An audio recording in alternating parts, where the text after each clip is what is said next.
سیدنا ابن عباس رضی اللہ تعالی عنہما سے روایت ہے، رسول اکرم صلی اللہ علیہ وآلہ وسلم نے فرمایا، جو شخص مجھ پر درود پاک پڑھنا بھول گیا وہ جنت کے راستے سے ہٹ گیا۔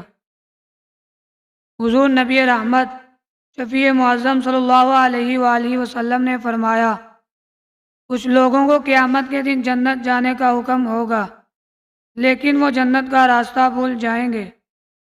عرض کیا گیا، یا رسول اللہ صلی اللہ علیہ وآلہ وسلم، وہ کون لوگ ہیں اور کیوں راستہ بھول جائیں گے؟ فرمایا، یہ وہ لوگ ہوں گے جنہوں نے میرا نام پاک سنا اور مجھ پر درود پاک نہ پڑھا۔ سیدنا ابو ہریرہ رضی اللہ تعالی عنہ سے روایت ہے کہ رسول اللہ صلی اللہ علیہ وآلہ وسلم نے فرمایا، جو مجھ پر درود پاک پڑھنا بھول گیا وہ جنت کا راستہ بھول گیا۔ رسول اکرم صلی اللہ علیہ وآلہ وسلم نے فرمایا، بخیل وہ ہے کہ جس کے پاس میرا ذکر ہوا اور اس نے مجھ پر درود پاک نہ پڑھا۔